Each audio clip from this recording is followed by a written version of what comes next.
Aluna nggak ada. Aluna! Jangan bener Aluna diculik ya?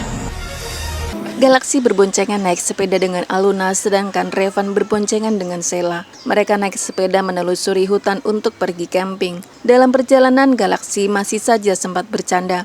Dia sengaja mengerem mendadak agar Aluna memeluknya dengan erat. Revan dan Sheila senyum-senyum menggoda mereka dan saling bertatapan mata. Mereka pun balapan untuk mencapai tempat mereka camping. Di tengah perjalanan mereka melihat sunset. Sunset yang cantik itu membuat Aluna, Sheila, dan Revan terpesona. Tetapi tidak dengan Galaksi. Emang bagus kok. Iya, tadi aku juga lihat bagus tahu. Bahkan perdebatan mereka mengenai sunset berlanjut hingga malam hari di depan api unggun. Padahal mereka sudah mendirikan tenda. Tetapi Galaksi dan Aluna masih berdebat tentang sunset. Cakep banget itu. Enggak ada. Beneran sayang, nggak ada cantik-cantiknya. Aluna bersikukuh bahwa sunset yang tadi sore mereka lihat itu sangat cantik. Namun Galaksi mengatakan bahwa sunsetnya tidak cantik karena baginya yang cantik hanyalah istrinya, yaitu Aluna. Karena yang cantik cuma istri aku. Revan dan Sheila kembali tertawa-tawa menghadapi keabsurdan Galaksi. Feli kelihatan bahagia banget sama Marcel. Ezra melihat Feli dan Marcel duduk berduaan di sebuah bangku di tepi danau. Mereka terlihat bercanda-canda dan tertawa-tawa. Feli tampak begitu bahagia. Tanpa disadarinya, sejenak dia bisa melupakan rasa kecewanya pada orang-orang terdekatnya. Tapi kenapa hati gua nggak seneng ya? Marcel benar-benar telah memberikan energi positif bagi Feli. Ezra pun cemburu melihat Feli yang terlihat begitu bahagia di sisi Marcel. Dia sangat menyesal karena telah menyia-nyiakan Feli. Padahal Feli saat ini sedang mengandung anaknya. Ezra ingin sekali duduk di sebelah Feli dan menggantikan posisi Marcel. Tetapi dia yakin Feli tidak akan mengizinkannya. Feli saat ini masih begitu kecewa padanya. Ezra tidak bisa berbuat apa-apa. Dia hanya bisa pasrah melihat wanita yang disayanginya bercanda tawa dengan lelaki lain.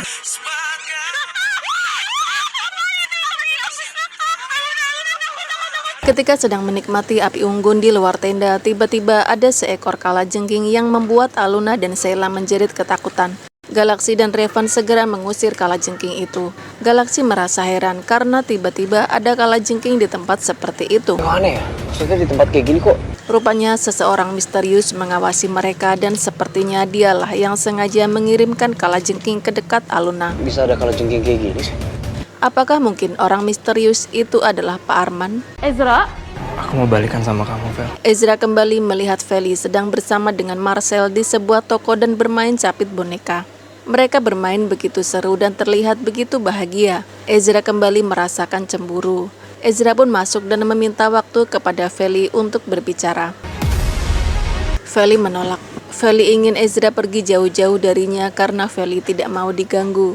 Feli tidak ingin bicara lagi dengan Ezra. Ezra mengungkapkan bahwa dirinya ingin rujuk dengan Feli. Feli terkejut. Dia mengernyitkan dahinya. Segampang itukah Ezra mengajaknya rujuk setelah sebelumnya Ezra begitu kukuh ingin bercerai darinya? Feli kesal dan meminta Ezra untuk pergi karena dia tidak mau rujuk dengan Ezra.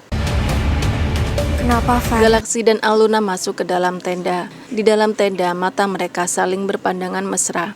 Galaksi mulai mendekatkan wajahnya ke wajah Aluna. Van, tatapan kamu kayak gitu lihat tendanya Galaksi sama Aluna. Sedangkan di luar tenda, Revan terus memandangi tenda Galaksi dan Aluna. Sheila merasa cemburu karena sepertinya Revan memiliki perasaan terhadap Aluna. Tiba-tiba saja tenda yang ditempati oleh Galaksi dan Aluna roboh. Mereka berdua pun gagal untuk berciuman. Minggir nggak lo, ini bukan urusan lo.